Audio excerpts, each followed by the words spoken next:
carilah tempat di mana kamu itu merasa dihargai. Jadi bukan hanya sekadar dibutuhkan. Karena kalau dibutuhkan itulah tadi habis manis paha dibuang. Habis kalian dipakai nih, nah udah ditinggalin, nggak ada yang tanggung jawab. Kasihan. Hati-hati. Hai teman-teman Lollipods, kembali lagi bersama kami tim Lollipods. Nah, sekarang teman-teman kita kedatangan tamu yang sangat spesial tentunya. Mbak, boleh silakan perkenalin diri dulu kepada penonton. Halo semuanya, perkenalkan nama saya Rizka Gusnawati Fitrianingsih.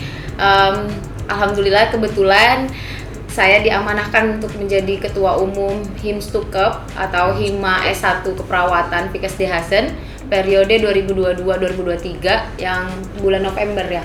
Bulan November itu kami dilantik. Terus saya membawa Ibu Kadif saya, mungkin dia akan perkenalan sendiri. Oke, silakan. Perkenalkan, nama saya Anggia Oktaviani. Di sini saya perwakilan dari divisi Medinfo. Oke, berarti baru di bulan November kemarin baru dilantik. Iya. Berarti sekarang udah penyusunan program berarti Iya, Mbak. udah. Kira-kira nih di Himstukep ya. Di Himstukep sendiri program-program apa aja Mbak yang apa ya? Yang cukup menarik gitu. Kami kalau di Himstukep itu kan khusus Hima S1 Keperawatan Kak, kebetulannya. Jadi kami proker-prokernya itu khusus untuk di bidang keperawatan. Nah, yang kami ambil kebetulan yang banyaknya itu sosialisasi sih. Sosialisasi, terus ada Himstukep Goes to Campus, Goes to School. Okay. Jadi untuk promosi Hima sih palingnya kayak gitu sih Kak. Sama sekarang mau ada kayak nursing staff, terus ada gitu-gitu sih kan. Gitu. Nah, berarti Himstukep ini kesehatan dan jurusannya Perawatan. Oke, perawatan. Nah, aku masih bingung nih tentang jurusan perawat. Mungkin aku mau tanya sedikit pada Mbak siapa tadi? Rizka. Mbak Rizka sama Mbak Anggi ya. Kira-kira kenapa kita harus masuk ke jurusan perawat? Oke.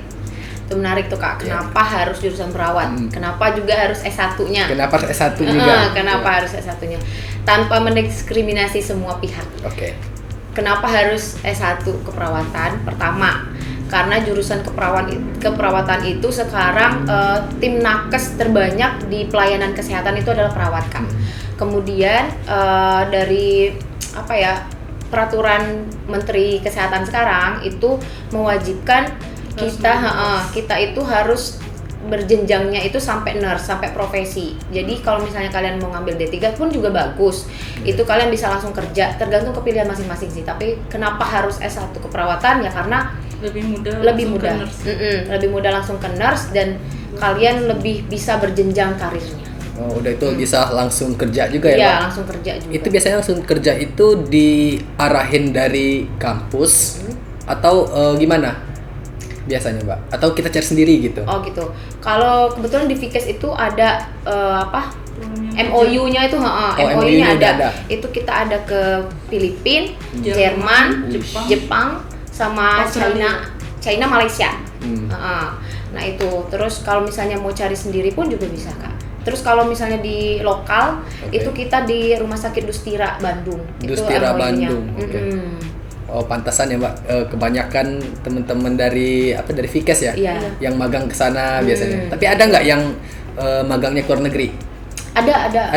Tapi itu banyak tahapannya sih Kak. Memang prosesnya banyak. Itu ada yang angkatan berapa ya? Kalau nggak salah tuh dari 2017 atau 18 gitu Kak. Itu mereka ada yang magang ke Malaysia. Ke Malaysia? Ke Malaysia. Pertukaran. Kira-kira itu dia pure bawa diri atau dia yang yang mengatur akomodasi kayak keberangkatan, kayak selama di sana, itu gimana? Itu dari Fikes semua. Dari Fikes semua? Dari Fikes semua. Gila, keren Fikes. Karena memang dia juga berprestasi itu tentunya sih. Jadi untuk teman-teman yang mungkin punya punya ambis, punya mimpi berkuliah di kesehatan ya? S1 perawatan mungkin bisa langsung menuju Fikes. Kampus 2 Dehasen. Atau bisa tanya langsung sama mbaknya. Iya. Melalui Himstukep. Himstukep? Iya. Oh, melalui organisasinya dan juga pribadi nggak boleh? Oh boleh Kak. Nah, Boleh. mungkin bisa WA-nya spill di dulu. bawah. Kayaknya agak susah ya WA. Oh, iya, agak Instagram susah. aja kan ya. Instagram aja. Mungkin Apa di Ibu sini. Kadif? Mungkin Ibu Kadif nih ya. Oh, Ibu lebih. Kadif. Oke, silakan apa? IG-nya Himstukep. Himstukep. @himstukep.uniped. Oke. Langsung pantauin aja teman-teman. Betul. Banyak info menarik di sana. Nah, di Himstukep sendiri kalau dari keanggotaannya kira-kira gimana, Pak? Kita itu total 60 orang Kak. 60 orang? 60 orang anggotanya itu kepengurusan, karena sekarang makin kesini alhamdulillah mahasiswa S1 khususnya keperawatan itu udah makin banyak kan. Jadi 60 itu sebenarnya dikit tuh Oh, dikit 60 lingkungan. itu? Iya, untuk lingkungan Fikes dan Eskep itu. Tapi sekarang udah reshuffle kemarin setelah rakornis permintaan Ibu Dekan kami. Oke. Jadi itu sisa kita tuh 54 orang. 54 itu 50 itu udah sama pengurus. Ya udah sama pengurus. Udah sama. Nah, Udah sama pengurus. kalau untuk jajaran 6 bidang. jajarannya sendiri, Heeh. coba spill dulu lah. Coba spill Jajaran. dulu. Itu aku punya 6 bidang. 6 bidang, oke. Terus pengurus intinya ada 6 orang. Jadi itu ada wakil, ada aku ketua, terus wakil. wakil, Oke. sekretaris 1, sekretaris 2, bendahara 1, bendahara 2, terus ada jajaran Ibu Kadifnya. Kadifnya itu ada Kadif Agama, Oke. terus ada Medinfo, kemudian ada PSDM, ada Hubexpo namanya, terus ada Danus sama Olsen. Gitu. Nah, kalau di Himstukep sendiri sering nggak Mbak terjun langsung ke apa ya? Kayak pekerjaan-pekerjaan sosial kayak gitu. Oh iya, alhamdulillah udah sering banget itu Kak, dari mulai awal kepengurusan. Itu kita ngikut giat HKN, itu pembersihan pantai zakat itu Oke. kemarin sepanjang pantai itu ngikut sama tim Dinkes Bengkulu Dinkes kota, tapi Bengkulu. itu ngikut, terus kerja bakti, terus kemarin kita terus bantu korban-korban banjir itu Korban pasti, peduli-peduli apa bencana alam itu pasti juga, paling segitu sih Kak.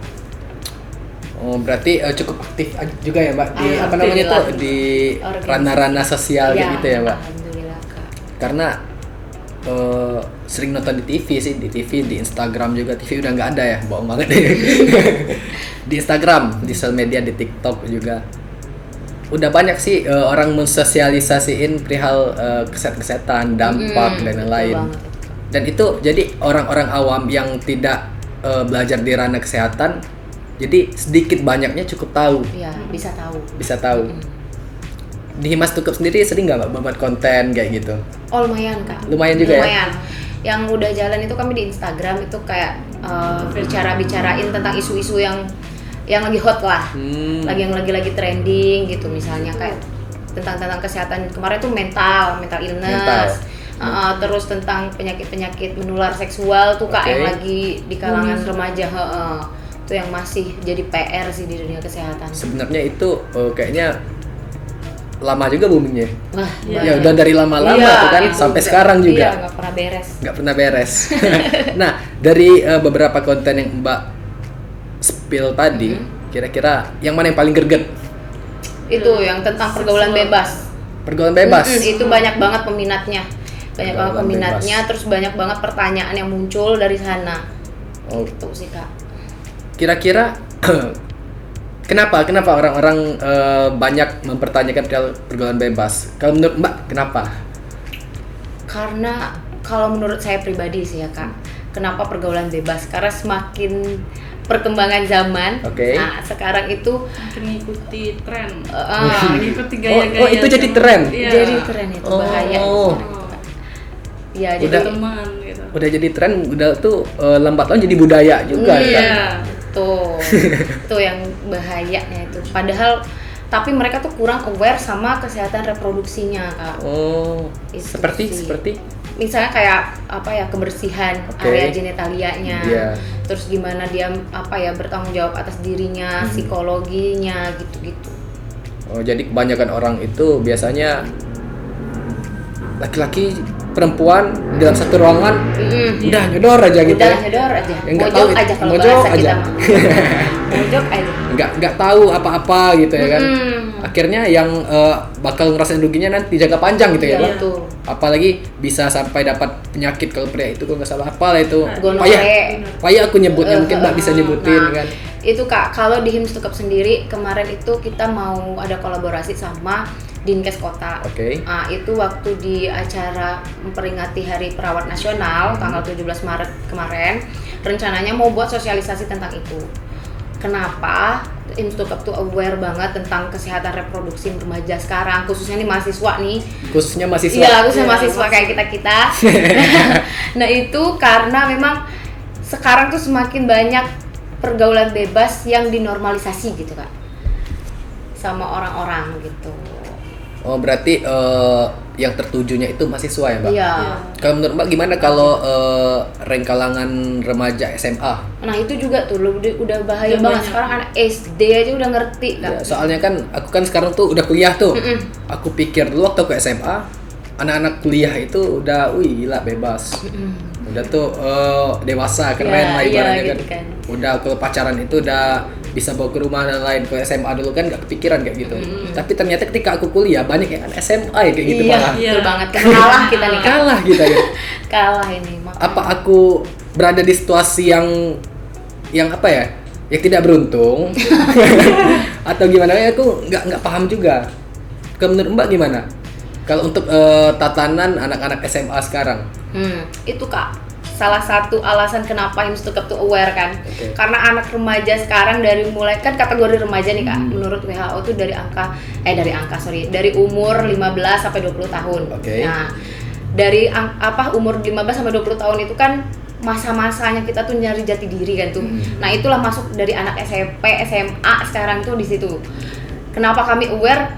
Karena kalau nggak dari dini susah gitu memupuk sesuatu atau memberitahu sesuatu itu susah kalau nggak dari dini kan Kak. Kami tuh cuma pengen mereka tuh aware kalau kalian melakukan ini tuh ini loh resikonya gitu. Kalau kalian ngelakuin ini, kalian siap nggak sama resikonya itu sih Kak. Iya.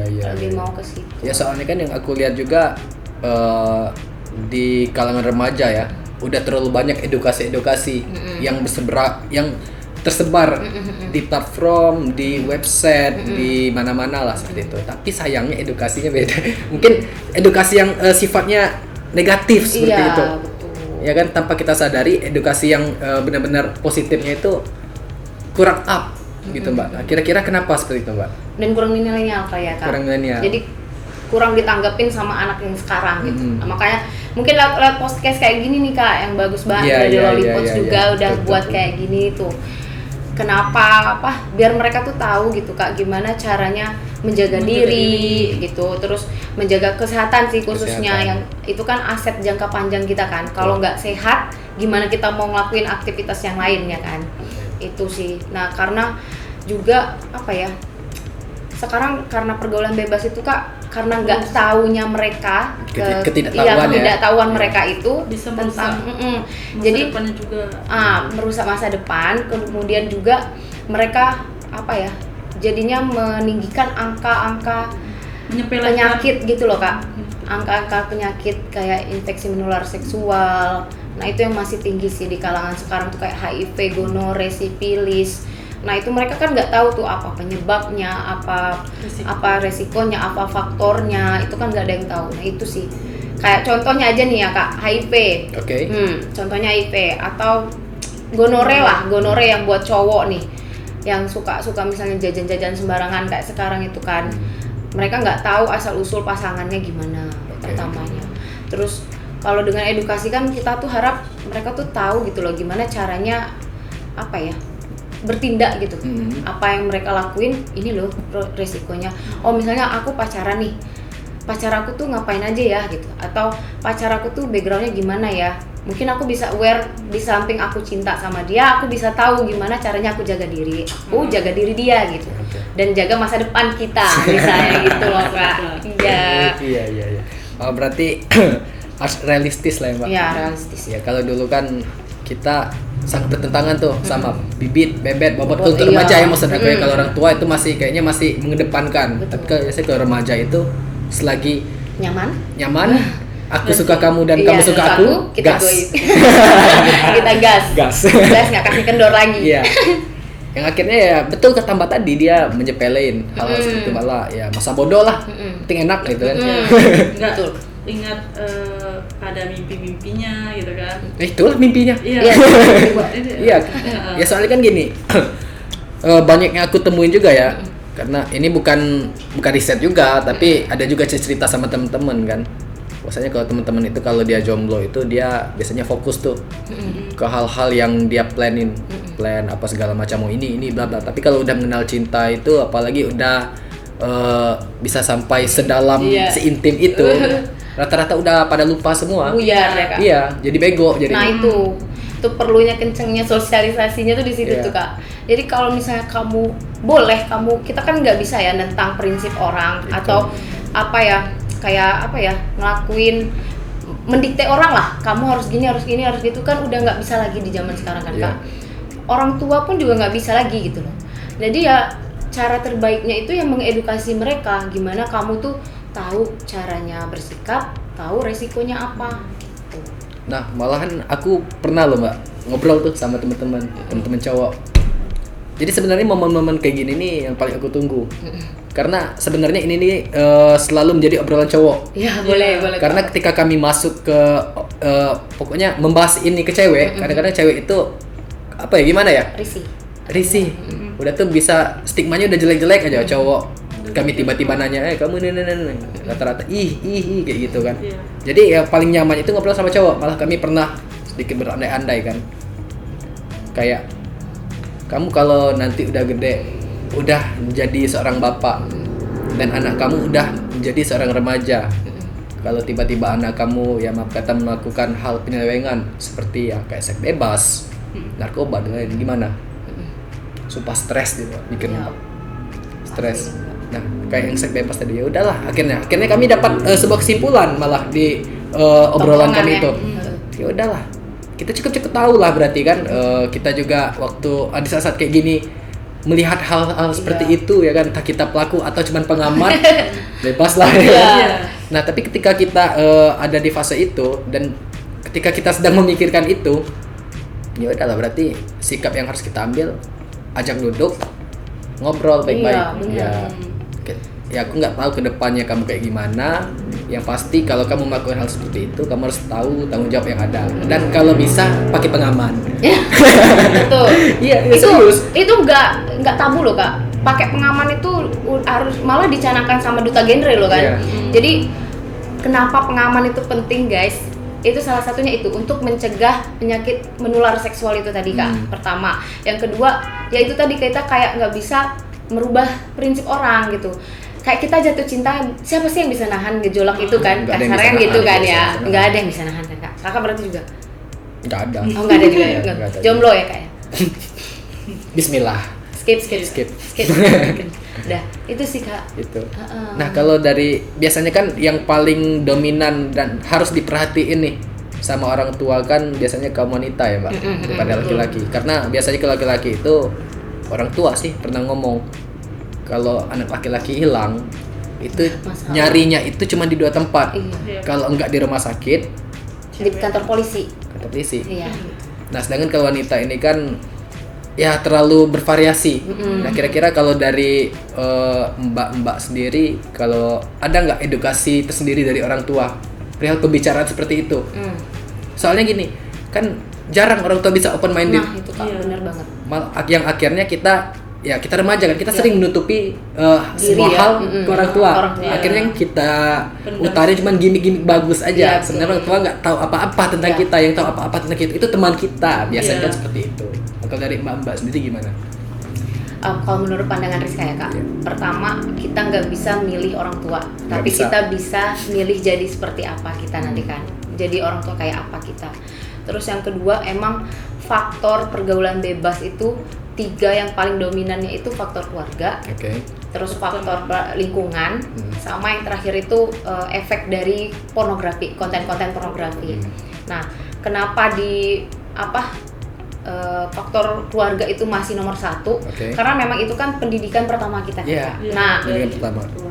segala sesuatu yang berlebihan itu nggak baik, Ya. tapi yang tidak ada nilainya pun juga tidak baik. Kalau di kota-kota besar, Oke. keluarga itu udah open minded, tapi kadangan juga udah terlalu open minded.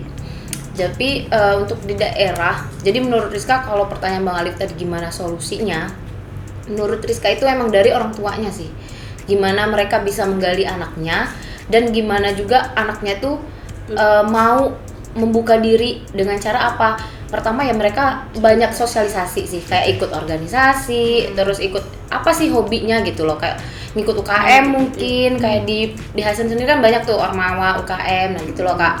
Jadi banyak teman-teman Rizka yang introvert pun Oke. ketika udah ngikut dunia perkuliahan ataupun mau membuka diri dia ngikut UKM kayak atau Organisasi Ormawa, gitu ya.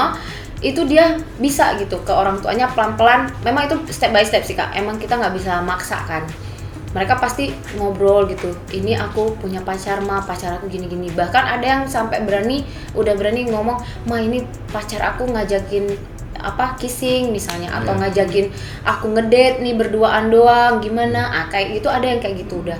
Jadi ya memang kalau pertanyaan Bang Ali tadi gimana caranya edukasinya, ini sih Kak, lewat sosialisasi tadi. Sosialisasi ya. Lewat sosialisasi tadi supaya orang tua juga tahu anak zaman sekarang itu udah nggak bisa didikte, Nah. tapi harus jadi teman gitu, harus jadi teman mereka gitu. Tahu saatnya kapan kita tuh dimarahin, Iya. tapi tahu juga gimana saatnya kita tuh butuh rumah gitu buat ngadu, buat apapun itu, berkeluh kesah. Oke. Karena kan kebanyakan kita terlalu fokus tuh ke kaum remaja dan lain. Pada dasarnya ya betul kata Mbak tadi, pendidikan pertama itu ya dari orang tua. Nah, sedangkan orang tua ini kebanyakan masih berpaku sama norma-norma. Iya. Norma-norma yang ada bahwasanya hal yang nggak boleh bla bla bla bla bla bla bla bla, yang akhirnya ketika anak-anaknya masuk di fase remaja, Nggak anak-anaknya siap. itu menyekat diri Iya, dari orang betul. tua. Ya karena apa? Karena ya hal yang dilihat anak-anaknya itu lingkungan seperti Iya. itu. Dan Tinggal- orang tuanya juga sih Kak, Iya. terlalu terpaku sama stigma masyarakat gitu. Mm-mm. Nggak berani buat ambil sikap juga gitu. Kalau anak aku nih tentang si Rizka sama si Anggi itu beda gitu. iya. Mungkin si Anggi cara nakalnya nih kasarnya ya Kak, Iya. nakalnya tuh dia diem-diem. Tapi kalau sama si Rizka itu nakalnya blak-blakan, terang-terangan gitu. Nah itu kan beda tuh perlakuannya. Beda, iya betul. Nah tapi zaman sekarang emang orang tua udah lumayan sih aware akan hal itu kan. Udah banyak sekarang orang-orang tua yang udah milenial juga yang mau ikutan diajakin TikTok kan, diajakin apa gitu. Iya, benar. Itu Udah lumayan tuh. modernisasi Iya, ya. malah udah lebih eksis daripada anaknya kadang-kadang.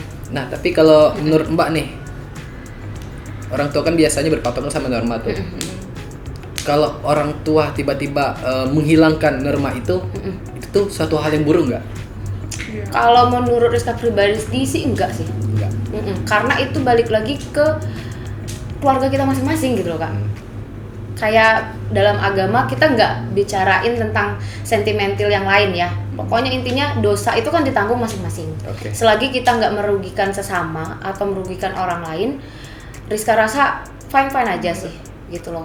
Kayak misalnya aku nakal nih, tapi aku nakalnya jahatin Anggi, itu berarti kan merugikan Anggi. Nah itu nggak boleh. Tapi kalau misalnya aku nakal, Tapi nggak merugikan. iya, tapi sebatas aku aja gitu loh. Kayak misalnya aku mungkin pakaian seksi gitu kan Kak, atau mungkin aku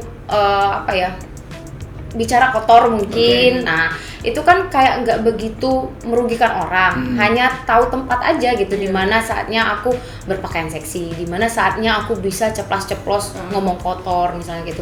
Ya namanya kita anak-anak muda mah biasa lah ya kan Kak. Iya, Yang nggak pasti usah harus lah. pintar-pintar menempatkan diri. Itu, nah itu poinnya tuh, poinnya di sosialisasi itu gimana caranya kita menempatkan diri, khususnya di dalam menjaga di kesehatan kita gitu. Nah, mungkin kita balik lagi ke seks bebas yang ada di seputar remaja ya, Mbak. Kira-kira ya kita kan tidak bisa menyekat, tidak bisa bilang stop, jangan seks bebas. Iya, Saya munafik rasa banget ya Kak. munafik ya kan, Munafik apalagi banget. masih remaja juga. Ah. Kan? Asik. Nah, tapi kan kita kan punya metode tersendiri itu kan, Mbak. Ketika ibaratnya kita sudah melakukan itu atau mau melakukan itu, ada metode sendiri supaya ya maaf kata kita aman dan juga mimpi-mimpi kita yang kata Mbak Anggi tadi masih aman. ya, Nah, betul Mungkin banget itu. silakan Mbak di-spill. Iya, dan di-spill ya. Iya, harus Ya, itu. disclaimer dulu nih guys. Jadi ini bukan untuk mengiyakan perilaku seks bebas ataupun pergaulan bebas nih ya. Tapi alangkah baiknya kalaupun gejolak itu memang sudah tidak bisa tertahan ya kan Kak. Banyak jalan untuk menjaga diri kita gitu. Oke. Dengan apa? Pengetahuan, ilmu pengetahuan, banyak literasi. Kalian tuh harus banyak-banyak baca, banyak-banyak bersosialisasi, banyak bergaul. Jadi kalian tuh banyak ilmunya gitu. Tapi ilmu itu bukan untuk diaplikasikan ke hal-hal yang negatif, tapi itu untuk tameng diri lah Kak. Tameng diri. Jadi kayak misalnya aku dampaknya kalau aku berani kissing sama pacar aku. Oh, mungkin nanti orang lain akan nganggap aku tuh cewek nggak bener misalnya. Oh, aku siap nggak ya, mental aku siap nggak ya? Kalau sekiranya nggak siap ya mungkin bertahap aja dulu gitu. Kayak kita ngelihat dulu kondisi, atau mungkin kita kissingnya tuh ya ngelihat suasana gitu ya. Enggak. Kalau agak remang-remang sedikit. Jangan juga remang-remang. Oh, jangan. Nggak kelihatan loh. Ntar salah kissing siapa? Oh, betul. Betul juga kan? Nggak modal juga. Nah, sebenarnya. itu. Ini udah 2023. Iya. Banyak pilihan kan? Banyak Kak? pilihan. Tuh. Jadi ya metodenya kayak gitu. Kalian tuh harus banyak baca literasi, banyak sosialisasi, banyak banyak bersosialisasi lah sama teman-teman, komunitas. Jangan sampai menutup diri lah. Ya, jangan menutup diri. Udah nggak zaman lagi guys untuk menutup diri. Introvert boleh, tapi menutup diri itu nggak boleh. Yuk kita bicarakan seks bebas guys. Stop. Di lingkungan kalian. Stay bebas. Iyalah. Iya betul. Ya soalnya aku pikir itu tuh harus dibicarain di lingkungan kecil, di lingkaran kecil, lingkaran besar, karena kebanyakan orang juga ya dia nggak mau membicarakan itu, akhirnya dia tiba-tiba menjadi pelaku. Nah, akhirnya bego akhirnya. Iya, masih mending Kak kalau misalnya jadi pelaku. Ini bukan bicara kaum mendang-mending, masih mending nih. Tapi yang lebih bahayanya itu kalau mereka udah dampaknya yang ke aborsi. Bahkan sampai itu. fatalnya itu meninggal Kak, kehilangan nyawa. Apa enggak banyak banget tuh mudaratnya ya Kak. Iya. Nah, itu sih kayak jadi pentingnya edukasi tuh kayak gitu Kak. Kita tuh jadi tahu gitu loh. Gimana caranya mendamaikan diri kita lah untuk menghadapi situasi dan kehidupan ini kayak apa gitu. Yeah. Terutama pergaulan di lingkungan kita sendiri gitu. Wih, mantap. Sedikit kesimpulannya guys. Jadi kalau misalnya kalian mau ngelakuin sesuatu itu, pastikan kalian tahu apa itu resikonya. Kita nggak munafik lah untuk di kalangan remaja tuh mau apapun kalian whatever lah. Yang jelasnya kalian tahu gimana resikonya dan gimana cara kalian menanggulanginya. Oke. Dengan apa? Dengan cara banyak literasi, banyak baca-baca itu. Dan yang paling penting itu adalah menjaga kesehatan. Kesehatan reproduksi itu masa depan, aset guys. Nah, Aset. iya. Satu hal juga, carilah tempat di mana kamu itu merasa dihargai. Jadi bukan hanya sekadar dibutuhkan. Karena kalau dibutuhkan itulah tadi habis manis paha dibuang. Habis kalian dipakai nih, nah udah ditinggalin, nggak ada yang tanggung jawab. Kasihan. Hati-hati. Oke, Bang Gi. Ya, mungkin dari saya ya kayak Rizka. Oh sama, hampir sama ya, hampir sama. Ya bisa jaga diri sendiri gitu kan. Kalau ada masalah itu kalau bisa ke keluarga dulu gitu, baru ke yang lain gitu kan Kak. Biar juga tahu solusinya, ke jalan keluarnya gimana kalau sudah terkena dampak itu tuh. Oke. Terima kasih untuk para tamu hadirin ya, tamu hadirin sekalian. Jadi mungkin kalau ingin berbincang-bincang lebih hangat lagi, lebih intens lagi, mungkin di belakang layar bisa main ke Sekretnya Sekret, Himstuk. iya. Atau Dimana? lewat Sekretnya DM dimana? boleh nggak? Sekretnya di mana? Sekretnya di kampus 2 Fikes DHS. Di kampus David Dasen. Kita sangat welcome sih. Atau yang bagi yang introvert itu boleh lewat DM Instagram pakai akun fake juga nggak apa-apa. Mungkin boleh langsung spill lagi Instagramnya Oh, iya. yang ada di bawah ini. himstukup.unifed. Nah, dan juga teman-teman jangan lupa juga like, share, dan juga subscribe juga yang paling Harus penting. sih. Lollipots. Lollipots gitu. Ada di channel YouTube dan juga Instagramnya. Mungkin hanya itu yang dapat saya sampaikan. Sampai berjumpa lagi di segmen-segmen berikutnya. Lollipots, ngobrol happy, menginspirasi. Bye-bye.